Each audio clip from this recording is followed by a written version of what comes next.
Hey, everybody. Today on the show, I have Liam Zah. He is a three times Pan Kids World Champion at Jiu Jitsu. Just a cool kid. He's only 16 years old. This kid's been training since he was like, I think, 7.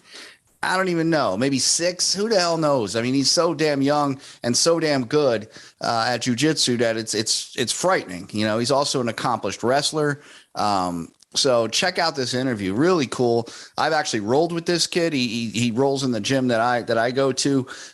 He tapped me out, which is a little hit to my ego, but that's all right. Kid's a damn champion. So, and he's a phenom, and people think he's going to be an ADCC champion at some point. So that's in the adult world. He'll be competing in a couple of years when he's 18 in that world. So a lot of cool things ahead for this kid. He's good. Check him out. Watch the podcast. You're really going to like it. It's an inspiration. So check it out. On behalf of your host, Steve D, this is Bruce Buffer saying thank you for tuning in to Xtreme Lyfe. And now, this is the moment Xtreme Lyfe fans around the world have been waiting for. It's time!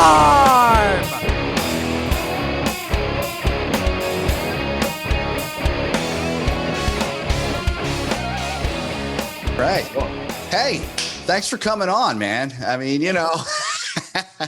how you doing today? I'm doing great. How are you? I'm awesome, man. Awesome. Just working through it, So how is training going, man? I mean, I know you're and I want to go into a little bit of your story, a whole bunch of stuff here, man. I got a ton of questions for you. I hope you can you can hang with me on all these questions, but I want to hear about it because you're a pretty interesting character. Thank you. Yeah. I'll do my best to answer everything. So how's training going, man? Training's going great. Recently had a bit of a switch up in terms of where I'm at with a team. Okay. I had went from Gary Tonin Jiu Jitsu and now I'm training at All In. And I had gotten my blue belt under Damian Anderson. Okay. Awesome. Yeah. That's awesome. Congratulations, man. And Damian is definitely no slouch. So he came in, I think, 3rd place in the ADCC. Yep.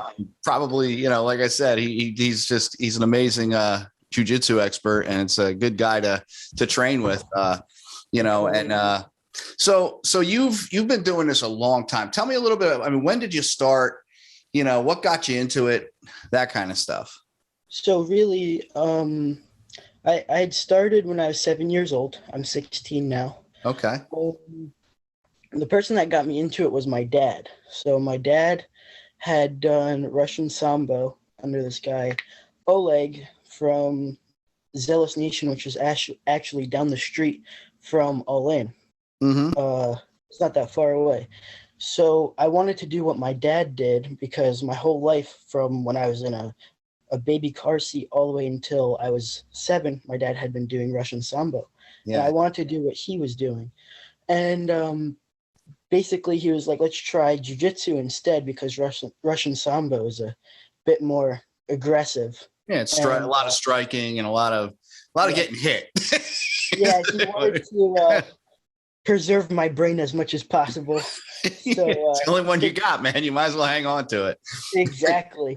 He was in the route to pursue law enforcement, and that's what had gotten him into it. Okay. But unfortunately, there was like a hiring freeze at the time for policemen, so he ended up not going into that field.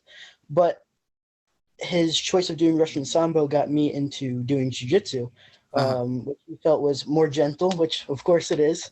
And it depends. Depends. Yeah, depends who you're rolling with sometimes, I guess, Exactly. Like you could go to ADCC and get your leg ripped off, or you could go train at a normal gym and have some normal rolls with people. So, it really is what it is. Yeah, it is what you make it too, right? Exactly. Some people get into it for the competitive side of it, and really want to get out there and compete, and other people, you know, they just want to do it to you know, have something to focus on, something to be good at, you know, and plus it's fun. I mean, I always tell people, when you start doing jujitsu, you either go pretty much all in, much like the name of the gym, but you either kind of go all in or you kind of run away from it, right? If there's no in between, I don't think you just kind of have to do it. And the thing that you can find in jiu-jitsu is that people that tend to start as just a hobby, they end up just like going down the rabbit hole of jiu-jitsu, and it just consumes their lives. Oh yeah. It becomes an addiction. It's like, it's fantastic. Is that what happened to you? Kind of. So growing up, I had tried a bunch of like all the mainstream sports that you could do. I played baseball for some time. I had done soccer. I had done basketball. The only one I didn't try was football, because I'm trying to keep my brain intact. But I had tried basically every sport that you could try, and none of them seemed to really fit for me. It's just like there's so much of like team atmosphere of so many players on one team just didn't really fit for me. Mm-hmm. I tried wrestling when I was 5 years old, but I didn't really understand it. So I didn't stick with it that much. So I wanted to do what my dad did. So we tried jiu-jitsu. My first week of class, I loved it. Okay. It was fantastic. We signed up, and we didn't even go with the trial week. I just wanted to sign up right then. So that's what we did. Okay. And, all right. You went right from the get-go. You were, you know, right in there. Okay. Yep. I took all the chips and I put them in. And yeah, that was me. So I had my first gym I started training at was this place called Advanced Martial Arts, and the black belt there is Brian Katz. And I had been with him for 3 or 4 years. I forget now. It's been a while, because it was my first gym. But I had started off as like a little kid, wearing like surf trunks and a rash guard, because my dad also had surfed, so I used to surf with him a little bit. So that's all I had to wear. And I remember we'd just be doing the basic stuff as kids. And about like 2 months in, I have like 2 stripes on my white belt, and I wanted to try competition. Okay. Because in the other sports that I had done, you know, you go for a couple weeks of like practicing, and then you go right into games. Yeah. So I wanted to try the competitive aspect of jiu-jitsu. So my first tournament was a Naga. Okay. I think I should have. Oh no, I don't have it up anymore. But I actually had it framed in my room, because it's cool, right? Yeah. Well, that's cool. It's your first time competing. It's your first time in the under kind of the spotlight, and you know, you're very new at that point, right? You don't know much. You know, you're just kind of like, okay, I hope I don't die. And my dad was my coach. Okay. So we're going in there, father, son, and my mom was coming to support. And we went there for like a little day trip. It was in Providence, Rhode Island. And we went there, no expectations, just go out there, have some fun, see what it's about. And I had taken double gold. Wow. Okay. Yep. Yeah. So that was a big thing for me. I had some subs, some wins by points, and it was just a great time, and I loved it so much. I got the sword, I got the patch for the gi, I got the medals, you know, everything that you could get from a Naga, I got it. And I was just hooked right then and there. I was like, I'm gonna keep competing. So that's what I did at my first comp, and I didn't realize at the time, but eventually wrestling would really come into play later on. One of the issues I had at the tournament was there was kids that had wrestled previously for a while, and I would have issues with the neutral aspect of jiu-jitsu. I was fairly decent at passing guard. My guard itself was pretty good, but I had no stand-up game. So it went to another tournament, and I got absolutely smoked by a wrestler. I'm so surprised. Well, that's all they're you know, you want to learn the takedowns. That's the way to do it, right? Wrestling or judo, right? I always say judo and wrestling are probably the two, you know, martial arts, so to speak, that you're going to get you're going to really learn that aspect of taking people down to the ground, you know, and then once they're on the ground, the jujitsu kicks in and all that other stuff. But, you know, I couldn't agree more. yeah. They really go hand in hand no matter which route you take, or even both. Yeah. You really can't enjoy the full aspect of jiu-jitsu without understanding wrestling or judo. Yeah. Both. So, it is important. So I had realized that this wrestler really just gave it to me pretty good. It bothered you, didn't it? It did, because I had come off of a winning streak, you could say. Yeah, yeah. And I was pretty distraught as a little kid. Like, hey, how did this kid just get me down like that? I didn't even get subbed. I lost by points, and that's what stung me the most. Yeah, yeah. He just got And you with the takedowns. Yeah. Yep. It felt as though he won with a technicality, and I was pretty pissed about that. Yeah, it's not the way you want to go out, right? Exactly. So what did you do? What happened? So my dad was like, listen, you just got beat by a wrestler. You can either try and get your jiu-jitsu so much better to where it doesn't matter if you get beat by a wrestler or not, or you can wrestle. So I was like, how about we do both? Okay. So you went with both aspects of that, and right. you got really good at wrestling.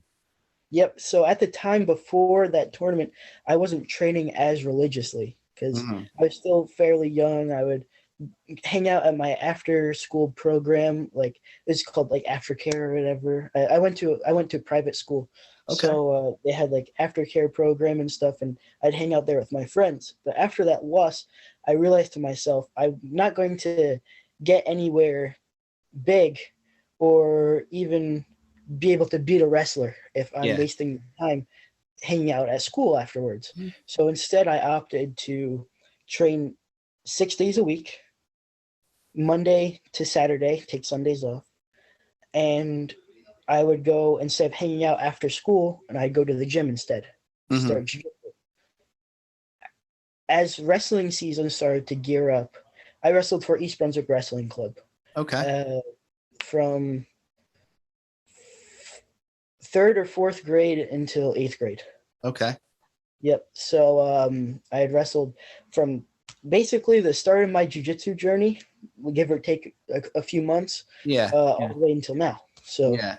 So you've been doing, and someone said the other day, because I was in the gym and I had the pleasure of rolling with you the other day in the gym, where you tapped me out, you little prick. No, just kidding. It was a great roll. No, we had fun. We had fun, man. But you know, the thing is, it's just, you've been doing this, and someone commented, you've been doing this longer than most of the people in the gym that day, because you've been doing it since you were so young, right? And you're only 16, so it's like it's pretty phenomenal, how good you are at such a young age. I appreciate that. Thank you. Yeah. But like a lot of my I'm losing you a little bit. jiu-jitsu really comes from. Am I back? Yeah, you're back. You're back. I don't know what happened. It kind of froze up for a second, but you're back now. My internet's kind of spotty sometimes. That's all right. But my jiu-jitsu really comes from a place of just repetition. Yeah. So I find when I'm teaching, it's difficult for me to put into words exactly what I'm doing. Yeah. For the fact that I've done it so many times, it's just become muscle memory to me. Yeah. So I have to think about what I'm doing. But because of all the years of experience, even though I was really young at the time when I had started, the muscle memory of doing everything so much is what gives me an edge over people that haven't been doing it as long. Yeah. So, no, it's definitely, you just seem to have a flow, you know what I mean? And that's something you see with people who've been doing jiu-jitsu for a long time, is they get this flow going where, it just, everything seems to kind of be smooth, right? Exactly. Rather than that real shaky, rocky kind of twitchy movements, everything's just kind of smooth. And I guess it's, that's why you call it rolling, right? You roll into the next position, and then until someone makes a mistake. I couldn't agree more. Yeah. And if you look at, like, you could say that I have a pretty good flow in my rolling, but then you watch Damien when he rolls with me, and it's like night and day. It's like he's flowing on me, and I'm trying pretty hard. Yeah. Well, I mean, you're talking about a guy who's an ADCC champ. You know what I mean? So it's like, I understand. There is a bit of a contrast there, but Yeah. certainly try my best. But yeah, so wrestling, going back to what I had did from losing. So I had ramped up my training schedule for jiu-jitsu so I can really start getting my technique down. Yeah. And then as wrestling season rolled around, I started the first wrestling season for myself. When I was 5, like I had mentioned in the past, I had done wrestling. I tried it. I didn't really like it that much, but I had went back to that same club, which is East Brunswick Wrestling Club. Yeah. And yeah, it really kickstarted. I loved it. A lot of the coaches were really concerned that I'm comfortable being on my back because of jujitsu. Yeah. Yeah. Well, you don't want to do that in wrestling. Wrestling, that's that's a no-no. Exactly. That's like the biggest no-no ever. Yeah. No, it's like if there's anything you don't want to be in, and that's the thing, in jujitsu, you can tap somebody out from your back. You can do things from your back that you just would never do in wrestling. It's just it's not a thing in wrestling, and that's, I could see the coaches getting really bent if you're spending any time on your back in wrestling. Exactly. So my coaches made it abundantly clear to stay off my back. And that's what it. My jiu-jitsu was able to fuse very well into wrestling. And once I had understood where I could use my jiu-jitsu in wrestling, it helped me use wrestling in my jiu-jitsu. Yeah, so we were truly blending together at that point in time. And it was kind of a learning curve for me, but I was able to catch on to it at the end of my wrestling season. So it was very nice. Yeah, no, that's awesome, man. And I think you're a 3-time champ. For jiu-jitsu, I'm a 3-time PANS champ. Kid, of course. Yep. Yeah, kids. Well, hey, you know what, man? There are people that are kind of saying, you're a bit of a phenom when it comes to jiu-jitsu, and there are people that have some pretty high expectations of you in the future. And I've heard people say, hey, future ADCC champ, that kind of stuff. What does that kind of pressure do to you? I mean, that kind of like when people say stuff like that, because I know you hear it, because I know, people have said it in the gym, and, and I know you're, like I said, you're a pretty humble guy, but what does that, do to you when you hear people have that kind of expectation for your talent? So those expectations come from the work ethic that they see, the prior accomplishments that I have, and clearly they're saying it for a reason, because they truly believe that I have the ability to go do that. Because granted, like, there could be a level of blowing smoke up my ass, as you can say, or of trying to like boost my confidence, but all in all, people tend to try to say things that are true. So I believe in myself that I can do that. So it doesn't pressure me as much. It's just a matter of keeping pace with my goals. Yeah. I understand there's stepping stones to get there. I try my best to not rush the process. So when people say this is the next ADCC champ, I believe them. I'm going to say thank you, of course. Just thank you, and take the compliment, say thank you, and move on, right? But I try to not let it pressure me as much, because I believe everything happens with time. And if you have a well-calculated plan and steps to get there, anything is possible. Yeah. So what I tend to do is I like to take my goals.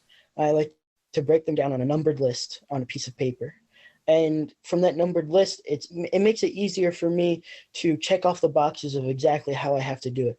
So if you just take the goal that you want, you break it down into easier to complete steps, and then eventually you'll have all the steps complete, and then your goal will be accomplished. So that's my thought process on how to not make it so pressured, because I know everything happens with time.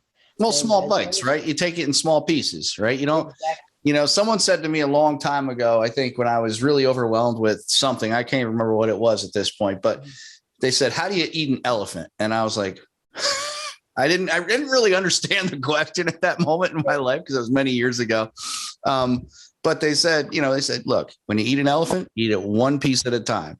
And that's how you take everything, one small piece at a time. You just basically break it down. I mean, it sounds like you got something figured out that takes people years and years and years to figure out, even into adult, into their 20s, 30s, and 40s, trying to figure out how to not be overwhelmed with the amount of stuff they want to accomplish, you know? So it's like to break it down piece by piece, like that's, you know, that's a great way of looking at it. It's a great way of doing it, because then you're always accomplishing the small goals and eventually you get to the bigger ones. Yep, of course. Growing up, I had an issue, like in my younger years of jiu-jitsu, I had an issue with like nerves and like having confidence in myself, because I felt I was so young and there were other kids that were light years ahead of me. But with that breaking down of the goals, it helped me see for myself of which things I'm accomplishing each day. Yeah. Oh, you froze up. Eventually my confidence Oh, there you go. There you go. My nerves wouldn't. Nope, you're frozen again. All the way back.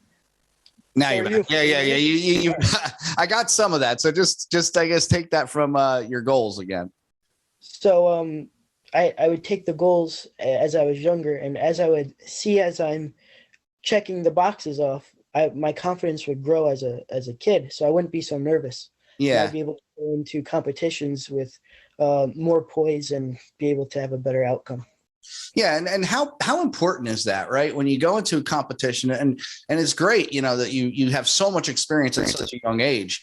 You know, how important is it to remain in that poised, calm kind of state, rather than getting all elevated and jacked up and ready to go and kind of nervous? I mean, I've heard people say two things, right? The being calm and collected and poised is great, but you want to have some of those nerves as well, because that also gives you a little bit of an edge on the other side.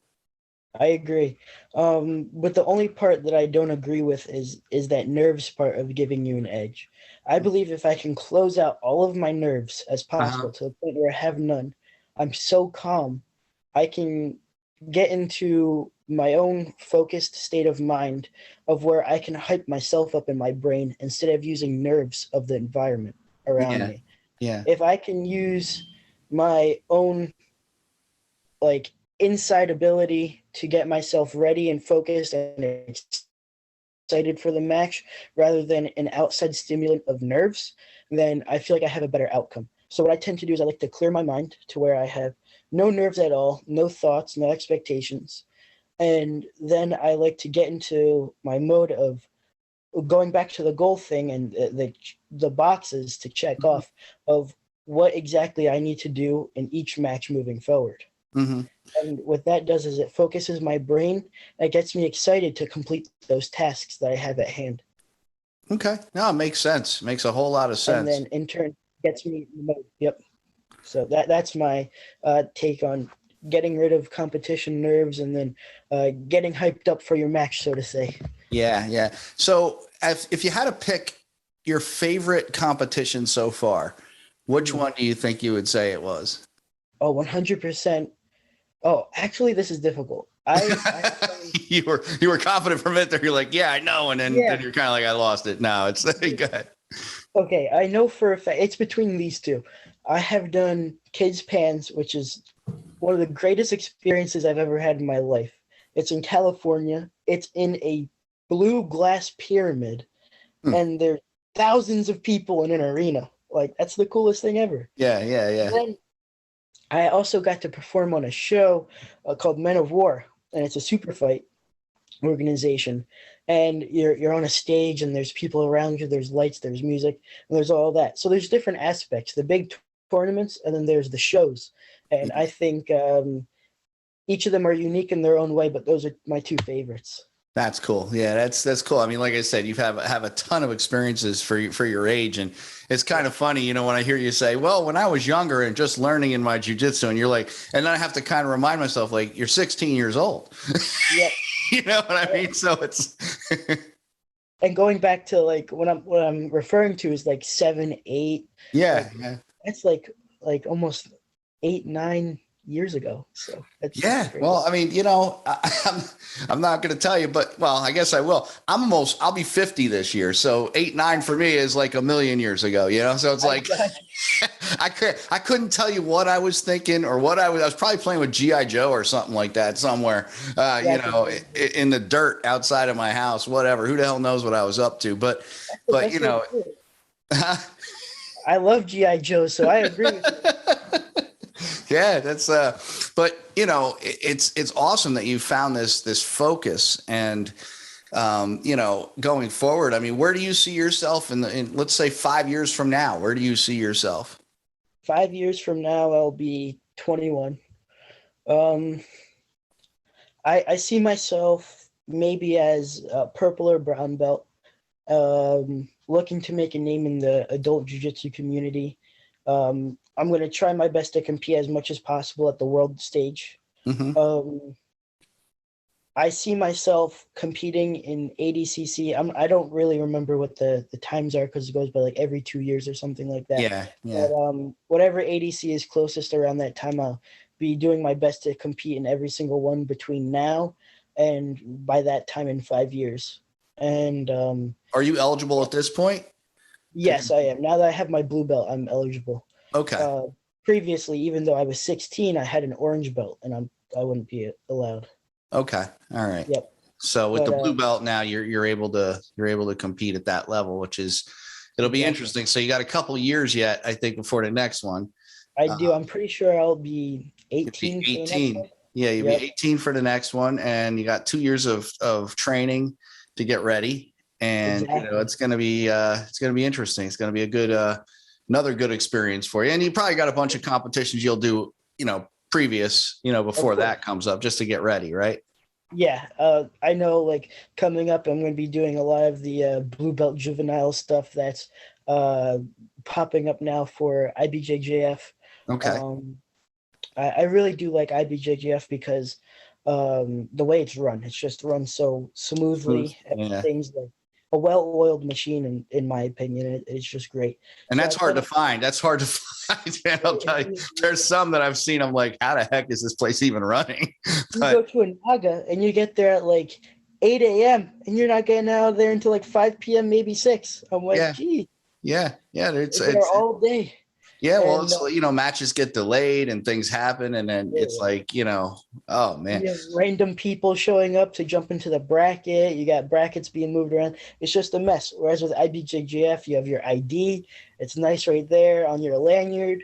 You have to sign up previously, and then you go into this bullpen, and everything's just coordinated so nice. You have a mat coordinator, so you literally have this guy that wears a number on his chest for the mat, and then he calls a list of names for the kids that are going to be competing on that mat, and then you go. And then once everybody in your bracket's done, then you leave.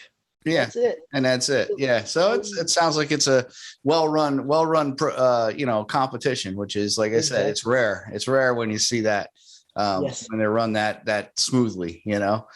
So you'll be doing a bunch of more of those. You'll be doing some, you know, getting ready, and then you know, have you ever given any thought, and it's just a question I ask a lot of jiu-jitsu people, is any thought like later on down the road, maybe a transition into MMA at all? Or so I remember us talking about this in the gym a little bit. Yeah. And well, you know, that's kind of the world I live in, so I just figured I'll throw that out there. But yeah, I understand. So going back to what I had said previously of keeping my head straight. So I didn't do sambo. I didn't do football. So the likelihood of me going into MMA is very slim. Okay. But if someone offers me an unimaginable chunk of money, then I might just have to take it. All right. I'll do my best to keep your brain about you. Yeah. Yep. Learn skills of escape and evading, maybe. And just getting it right to the ground like most jiu-jitsu MMA people do. Yeah. And, well, I mean, the thing about MMA these days, though, and I'll tell you, is, you know, I don't know if, you know, I don't even know if you were around when UFC 1 happened, but no, you weren't even born yet. But the fact of the matter is, you know, back in those days, you know, when MMA was, you know, just getting kind of like just coming into its own, and just becoming a thing, you know, you could be a one-dimensional fighter. You could be that jiu-jitsu, and it was Royce Gracie against Ken Shamrock, and Ken Shamrock was, you know, is basically a wrestler, a shoot fighter, you know, that kind of catch wrestler kind of person. Yeah, and then you got Royce Gracie, who's, you know who he is, probably one of the greatest jiu-jitsu experts of all time, right? And I actually talked to Ken about it. I said, you know, when you went into that match, what was it like, fighting Hoist Gracie? I mean, he fought him like 2 or 3 times, I think. And those matches were like 45 minutes long. They lasted a long, like they just didn't have a timer on it. They just let it run. Let it go. They just let it run, right? And there was no rounds or any of that crap. But they and he just said, Hoist doesn't move that much, but it just gets tighter and tighter and everything just gets real squeezed and tighter. He said, it's like the guy's like a boa constrictor. He's like, you just get, he's like, he doesn't move a whole lot, but you just feel the presence and it's getting tighter and tighter and tighter, which was a really interesting perspective. But, nowadays when you get into MMA, it's like the level of athlete is so good. I mean, it's just so, not that those guys weren't, they were great, but they were great at what they did. Now you got guys that are, legit black belts in jiu-jitsu and also legit strikers. Like they can knock your head clean off, with a shot. So they can take you out either way. And, it's so rare now when you can't be that one-dimensional fighter. You have to be multiple. You have to be able to strike and you have to be able to take it to the ground. You have to be able to take somebody down. There's like so many levels to it at this point, which makes it multifaceted.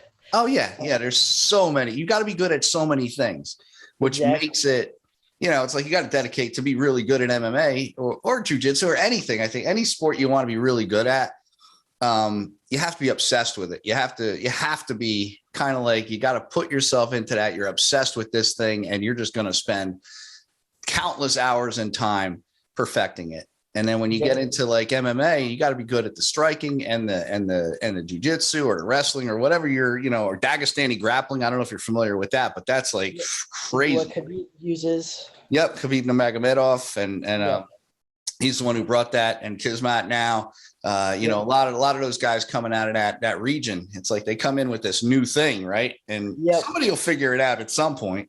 Exactly. It's just a matter of like having somebody that really dives into the technique of just everything, and they'll pick it apart and then reinvent it, and it'll be better. And it'll be crazy. Well, they'll come up with a combination, right? There's a combination to every movement, right? The combination to beat it, right? There's always an answer.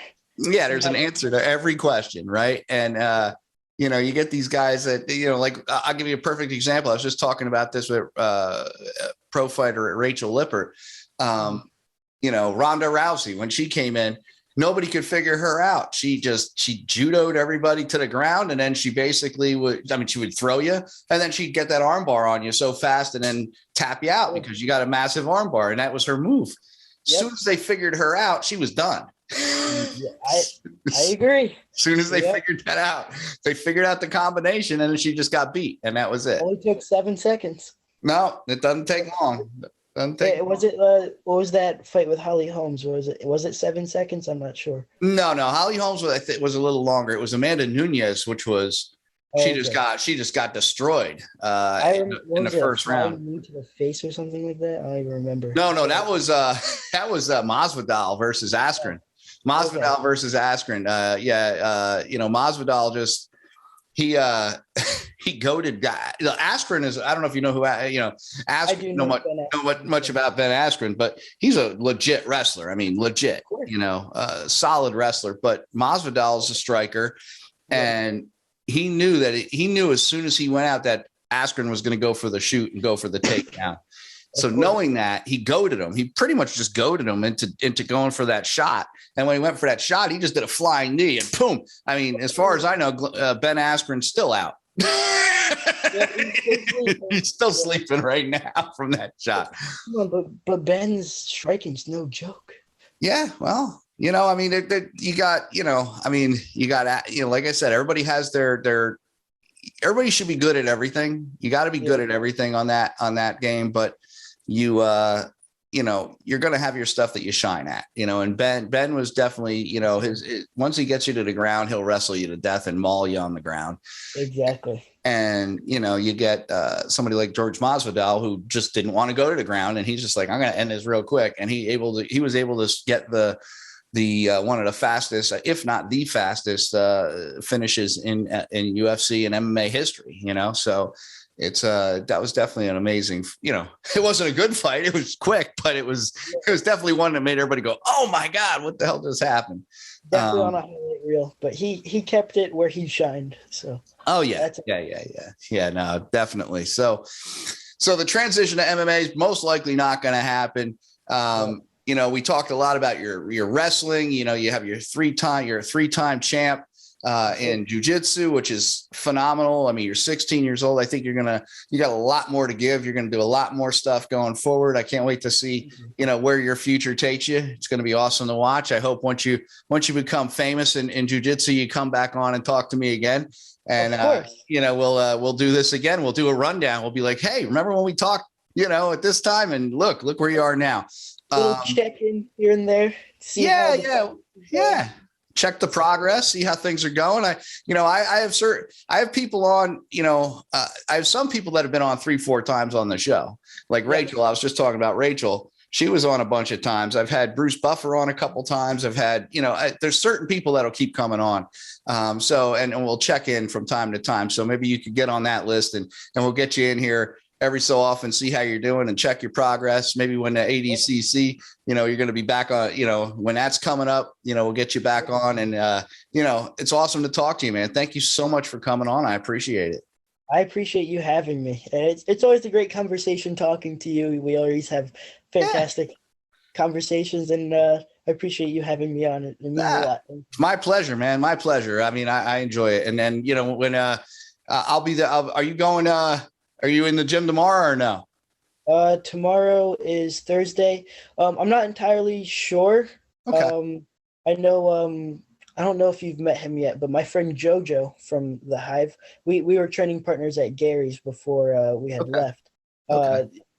He's coming over to my house tomorrow just to hang out, but we might swing by. Okay. If I see you, I see you. If not, have a great weekend. And, like I said, we'll talk more and I'll get you back on the show. Like I said, I think there's great things in your future. I can't wait to see the progress. And is there anything you want to promote, anything out there, anywhere people could find you, follow you, any of that stuff? My Instagram is Liam Zeh, ZEH _BJJ. Everything's lowercase. That's where you could find my Instagram. And I just want to give a shout out to Roll Junkie. They've been my gear and apparel sponsor since day one, from my very first national championship all the way through my pants championships. They've just been awesome to me. So just a shout out to them. And awesome. Well, they're the ones who help make it happen. Right. I mean, that's the thing. Without your sponsors, it's tough, so you gotta, yes. I have one more shout out. Shout out to you for getting me on the show. Oh, I appreciate that. Thank you. Yeah. I wouldn't be able to talk to these people without you. So I appreciate that. Hey man, I do the best I can. I try to support as many fighters and as many people in competition as I can. And, this is just, it's a pleasure for me to have you on. It's been fun. And, I'm sure we'll see each other and talk, but, of course. Outstanding, man. I appreciate you coming on and, good luck and I will see you in training, man. Awesome. I'll catch you soon. If I could shake your hand, I would, but fist bump. Fist bump, brother.